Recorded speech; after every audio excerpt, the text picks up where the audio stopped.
నంద్యాల మున్సిపాలిటీలో ముగ్గురు ఉద్యోగస్తులను సస్పెండ్ చేశారు. వివాదంలో ఉన్న కోట్ల విలువైన స్థలానికి పన్నులు వేయడంపై చర్యలు తీసుకున్నామని తెలిపారు.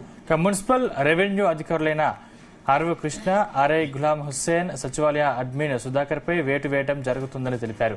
సస్పెన్షన్ ఉత్తర్వులు జారీ చేసినట్లు మున్సిపల్ కమిషనర్ నిరంజన్ రెడ్డి తెలిపారు. కొన్నేళ్లుగా కోర్టులో న్యాయశాఖ మంత్రి ఫరూక్ కుటుంబీకులకు ఇతరులకు మధ్య కొనసాగుతున్న వివాదంలో మంత్రి ఫరూక్ కు వ్యతిరేకంగా ఇతరుల పేరుపై పన్నులు వేయడంతోనే ఈ చర్యలు తీసుకున్నట్లు మున్సిపల్ కమిషనర్ నిరంజన్ రెడ్డి తెలిపారు.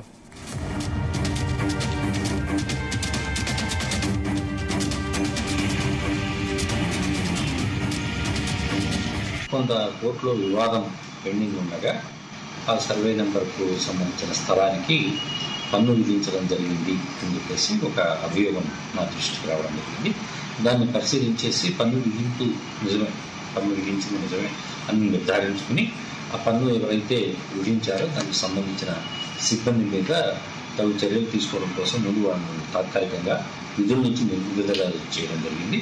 దాని మీద మళ్ళీ వారి వివరణ కూడా తీసుకోవడం, అట్లాగే కోర్టులో ఏదైతే కేసు ఉందో ఆ కేసు ఈ ప్రస్తుతం మనం ఏదైతే స్థలం గురించి మాట్లాడుకుంటున్నామో ఆ స్థలానికి సంబంధించిందా కాదా అనేది నిర్ధారించుకున్న తర్వాత ఉన్నతాధికారులకు మరి వారు దాన్ని కూడా ఎంక్వైరీ చేయించి దాని మీద కొన్ని చర్యలు తీసుకోవడం. కొంత కోర్టులో వివాదం పెండింగ్ ఉండగా